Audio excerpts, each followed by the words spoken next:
PF antecipou a Flávio Bolsonaro que Queiroz seria alvo de operação, diz suplente do senador. O empresário afirma que a revelação foi feita a ele em 2018 pelo filho do presidente, que demitiu o assessor para tentar prevenir desgaste. 16 de maio de 2020. O empresário Paulo Marinho, 68 anos, foi um dos mais importantes e próximos apoiadores de Jair Bolsonaro na campanha presidencial de 2018.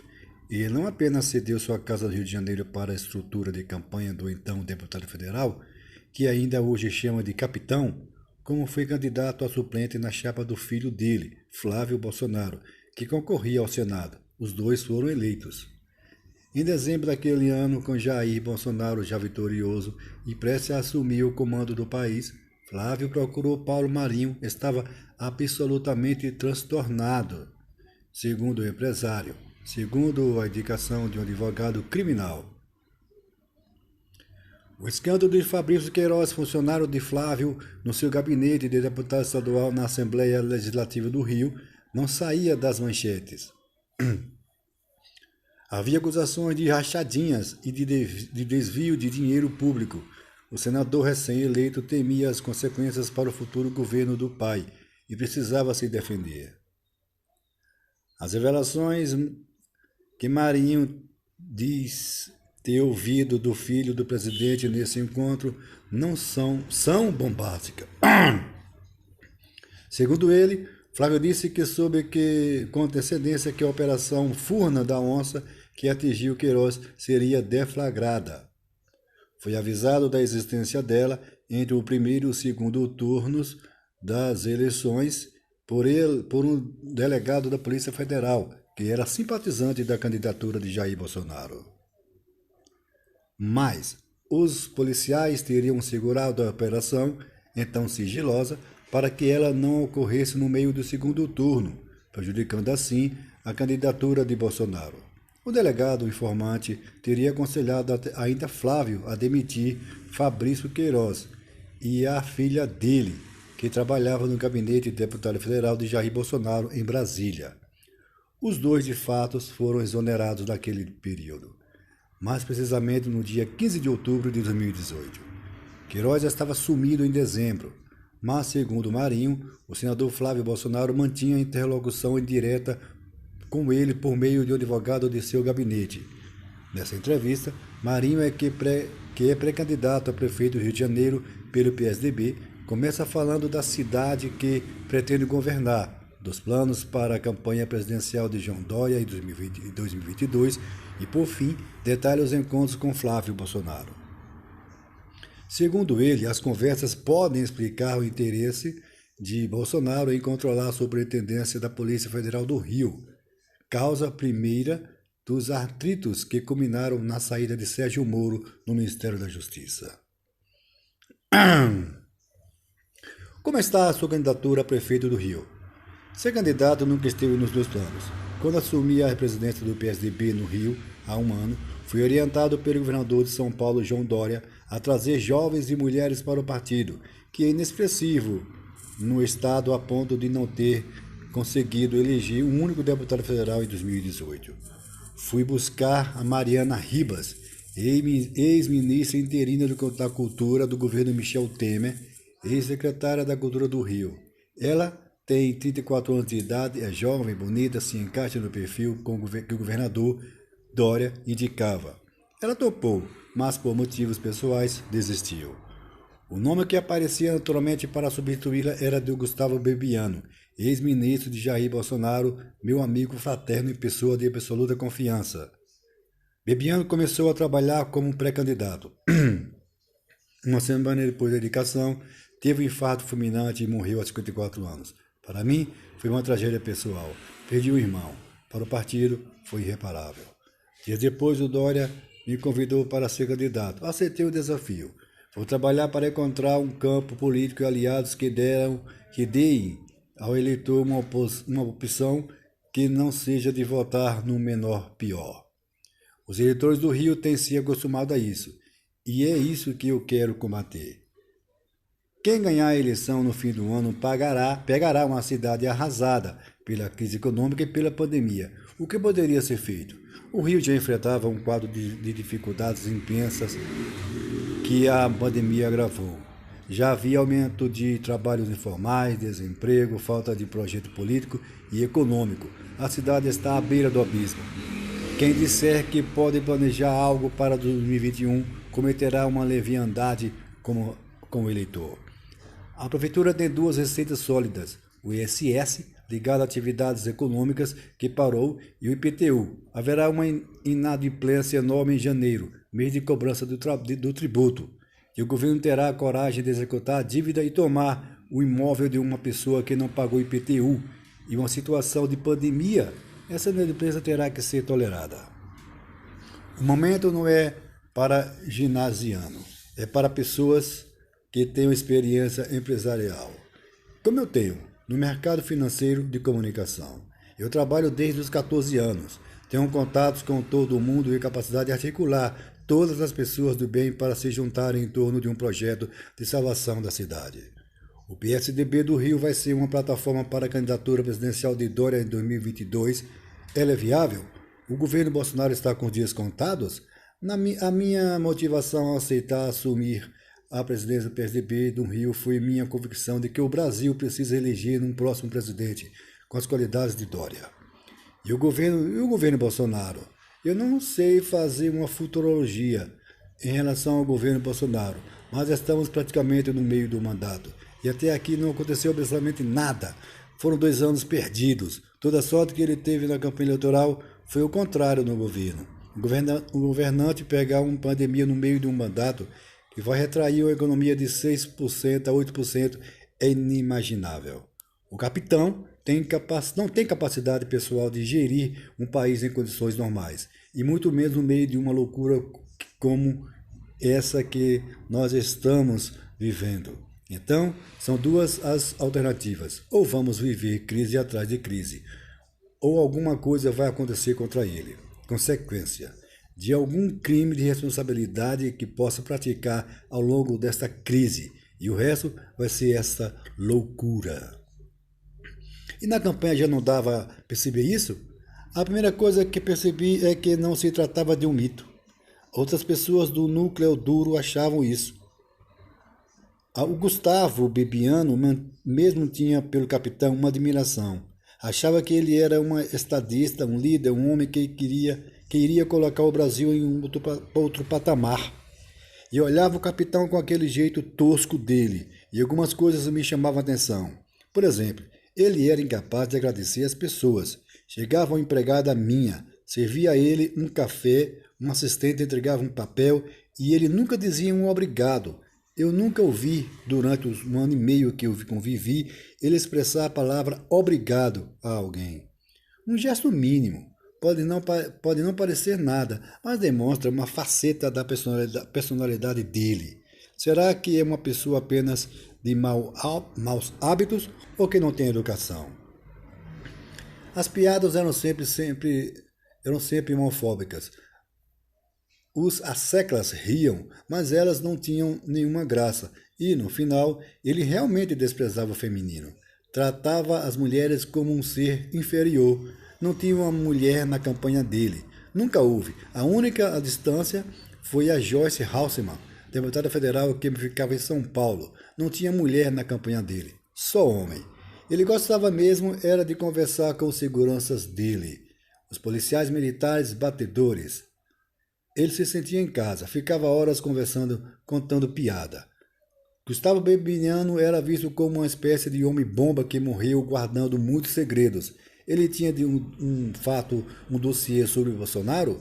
Gustavo tinha um telefone celular no meio do qual interagiu durante toda a campanha presidencial de 2018 e a transição do governo com o capitão. Eles se falavam muito pelo WhatsApp. O capitão adorava mandar mensagens gravadas para ele. O Gustavo tinha esse conteúdo imenso de mensagens, mas na mais alta intimidade que você pode imaginar. Eram conversas íntimas que provavelmente deviam ter revelações interessantes. Um dia, no ato de raiva pela demissão injusta que sofreu, tratado como se tivesse sido um traidor quando foi o que mais fez pelo capitão, ele deletou grande parte desse conteúdo e deixou esse telefone como uma pessoa nos Estados Unidos. Depois, parece que ele resgatou de novo o conteúdo. Ele ficou muito marcado pela demissão, com muito desgosto, melancolia. Ele morreu de decepção, de tristeza mesmo, mas ele não era homem-bomba. Não tinha nada que pudesse tirar o capitão do governo por algo do passado. Onde está o telefone? Eu não sei onde está, para te dizer a verdade. Está com alguém. Eu não sei com quem. O senhor já disse que ele tinha preocupação com os rumos do governo Bolsonaro. Imensa. Ele dizia, o capitão vai se enfraquecer de tal maneira que só vai ter saída do golpe para se manter no poder. O capitão vai se enfraquecer de tal maneira que só vai ter a saída do golpe para se manter no poder. Ele é louco para fazer o golpe. Ele tinha certeza que isso ia acontecer. Por que o senhor acha que há tanto interesse de Bolsonaro na superintendência da Polícia Federal do Rio de Janeiro? Eu não sei responder certamente. Mas eu me recordo de um episódio que aconteceu antes de Bolsonaro assumir o governo que talvez ilustre um pouco melhor essa questão. Eu vou te contar uma história que nunca revelei antes porque não tinha razão para falar disso. Eu tenho até datas anotadas e você bem precisa um relato que vou fazer, porque talvez ele explique a sua pergunta. Quando terminou o segundo turno da eleição, em 28 de outubro, o capitão Bolsonaro fez a primeira reunião de seu futuro ministério em minha casa, no Rio. Estavam o vice-presidente Hamilton Mourão, o Onyx Lorenzoni, futuro ministro da Casa Civil, o Paulo Guedes da Economia, o Bebiano e o coronel Miguel Ângelo Braga, um grilo, para discutir o desenho dos ministérios do futuro governo. Ela começou às 9 horas e terminou às 17 horas. Olha, Braga, grilo é sobrenome, né? Não é apelido. Foi para discutir o desenho do Ministério do Futuro Governo. Ela começou às 9 horas e terminou às 17 horas. Foi o último dia que vi o capitão Bolsonaro. Nunca mais estive com ele. No dia 12 de dezembro, uma quarta-feira, me liga o senador Flávio Bolsonaro, me dizendo que queria falar comigo, por sugestão do pai. A Operação Furna da Onça, que investigava desvio de dinheiro público da Assembleia Legislativa do Rio, já tinha sido detonada e trazida à tona o episódio de Queiroz, que tinha trabalhado no gabinete de Flávio na Assembleia e é acusado de integrar o esquema. Flávio estava sendo bombardeado pela mídia. O Queiroz estava sumido. Ele me disse, gostaria que você me indicasse um advogado criminalista. E combinamos de ele vir à minha casa às 8 horas no dia seguinte, uma quinta-feira, 13 de dezembro. Passei a mão no telefone e liguei para o advogado Antônio Pitombo, de São Paulo, indicado por mim para defender o capitão no processo da deputada Maria da Rosária, do STF, do Supremo Tribunal Federal. E ele me indicou um advogado de confiança, Cristiano Fragoso, aqui do Rio. No dia seguinte, quinta-feira, 13, às 8h30, chegam na minha casa Flávio Bolsonaro e o advogado Vitor Alves, que trabalha até hoje no gabinete do Flávio. É advogado de confiança dele. Estávamos eu, Cristiano Fragoso, Vitor e Flávio Bolsonaro. Flávio começa a nos relatar o episódio Queiroz. Ele estava absolutamente transtornado. E esse advogado, Vitor, dizendo ao advogado Cristiano que tinha conversado com o Queiroz na véspera e que o Queiroz tinha dado a ele acesso às contas bancárias para ele checar as acusações que pesavam contra o Queiroz. E o que ele disse que as contas mostravam? Vitor estava absolutamente impressionado com a loucura do Queiroz, que tinha feito uma movimentação bancária de valores absolutamente incompatíveis com tudo o que ele poderia imaginar. Já o Flávio estava ali lamentando a quebra de confiança do Queiroz em relação a ele. Dizia que tudo aquilo tinha sido uma grande traição e que se sentia muito decepcionado e preocupado com o que esse episódio poderia causar ao governo do pai. Ele chegou até a ficar emocionado a lacrimejar. E Flávio então nos conta a seguinte história. Uma semana depois do primeiro turno, o ex-coronel Miguel Braga, atual chefe de gabinete dele no Senado, tinha recebido o telefonema de um delegado da Polícia Federal do Rio de Janeiro, dizendo que tinha um assunto de interesse dele, Flávio, e que ele gostaria de falar com o senador. O Braga disse: ele está muito ocupado e não costuma atender quem não conhece. Estou te contando a narrativa do Flávio e do advogado Vitor para nós, Paulo Marinho e Cristiano do outro lado da mesa. O senador contou que disse ao coronel Braga que se encontrasse com outra pessoa, o delegado, para saber do que se tratava. Estava curioso. E aí marcaram um encontro com esse delegado na porta da Superintendência da Polícia Federal, na Praça Mauá, no Rio de Janeiro. E quem teria ido a esse encontro? O coronel Braga, o advogado Vitor e, sempre segundo o que eles me contaram, o Val Meliga, da confiança do Flávio, e irmã de 2 milicianos que foram presos na Operação 4 Elementos. Eles foram para a porta da Polícia Federal. O delegado tinha dito ao coronel Braga: você vai ver, quando chegarem, me liga que eu vou sair de dentro do prédio da Polícia Federal. O delegado saiu de dentro da superintendência na calçada e eu estou contando o que eles me relataram. O delegado falou: vai ser deflagrada a Operação Furna da Onça, que vai atingir em cheio a Assembleia Legislativa do Rio. E essa operação vai alcançar algumas pessoas do gabinete do Flávio, filho do presidente, era deputado estadual na época. Uma delas é o Queiroz e a outra é a filha do Queiroz, Natália, que trabalha no gabinete do Jair Bolsonaro, que ainda era deputada federal em Brasília. O delegado então disse, segundo eles: eu sugiro que vocês tomem providências. Eu sou eleitor, adepto, simpatizante da campanha de Jair Bolsonaro, e nós vamos segurar essa operação para não detoná-la agora, durante o segundo turno, porque isso pode atrapalhar o resultado da eleição presidencial. Foram embora, agradeceram, estou contando o que o Flávio me falou. E o que aconteceu depois? Ele, o Flávio, comunicou ao pai, Jair Bolsonaro, o episódio e o pai pediu que demitisse o Queiroz naquele mesmo dia, e a filha do Queiroz também, e assim foi feito. Márcia Queiroz foi exonerada no dia 15 de outubro de 2018 do cargo de assessor parlamentar 3, que exercia no gabinete de Flávio, na Assembleia Legislativa. A filha dele, Natália Melo de Queiroz, foi exonerada no dia 15 do cargo em comissão de secretário parlamentar no gabinete do então deputado federal Jair Bolsonaro. Vida que segue. O capitão ganha a eleição no dia 28 de outubro. Maravilhoso. No dia 8 de novembro é detonada a Operação Furna da Onça, com toda a pompa e circunstância. Começa o episódio Queiroz. Flávio contou essa história no dia 13 de dezembro de 2018. Como o senhor e o advogado Cristiano Fragoso reagiram? Eu falei para Flávio: está aqui o advogado Cristiano Fragoso, recomendado pelo Pitombo, que vai te orientar. Até porque você está com a sua consciência tranquila e não tem o que temer. O que houve foi quebra de confiança do Queiroz em relação a você. O Cristiano virou-se para Flávio e disse: quem precisa de um advogado é o Queiroz. E Flávio tinha contato com o Queiroz?